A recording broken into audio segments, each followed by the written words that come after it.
If you want your emails to be read, then write shorter ones. Most people just scan emails these days, and the long email syndrome is so bad that it has its own acronym response.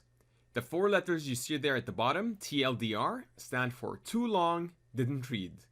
And in this video, we'll go over how to write emails that are 5 sentences or less so that they're read and acted on by your team.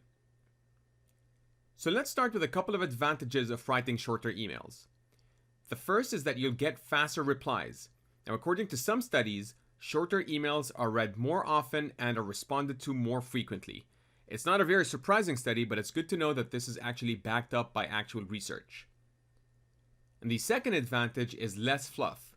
So you'll actually force yourself to remove all the fluffy language that could dampen the message that you're trying to communicate. And the sweet spot for shorter emails seems to be 5 sentences or less. In fact, there's this whole website dedicated to that with the link there, 5.sentence.es, and you can check it out. But of course, this is just a heuristic and a guideline, and you could go a little bit above 5 sentences or a little bit below, but that's what you should shoot for. And in the next few slides, we'll go over 3 tips that will help you write shorter messages that are 5 sentences or less.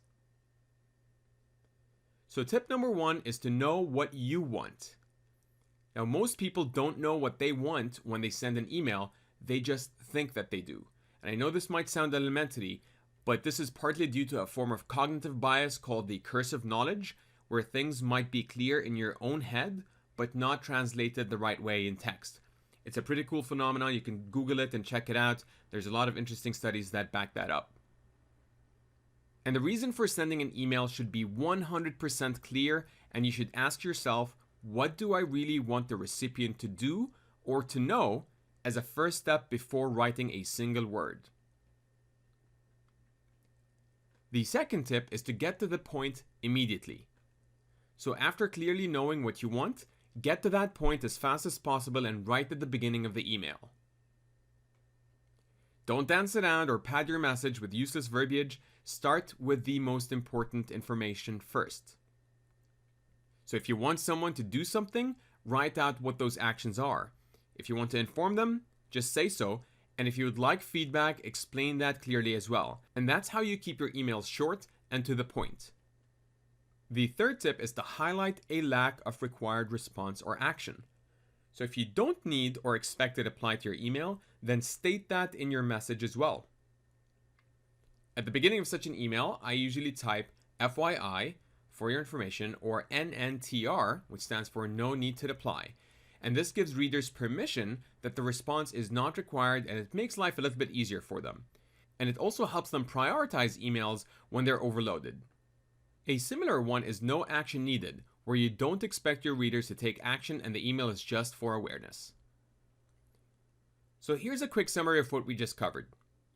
Write emails that are 5 sentences or less to ensure that they're read and so that you get faster replies. And again, that's just a heuristic. You could go a little bit above that or a little bit below that, but that's what you should shoot for. And you can accomplish that by following the following tips. Tip number 1 is to know what you want and be 100% clear about that. Tip number 2 is to get to the point immediately. And tip number 3 is to highlight a lack of required response or action. Now, a quick note about that, all those tips apply to forwarding emails as well. So when you do forward a 35 email thread to someone, make sure you spell out at the top what you want them to know or do. And that's it. Thank you so much for watching. And in the next video, we'll talk about how to break long emails into 2 parts.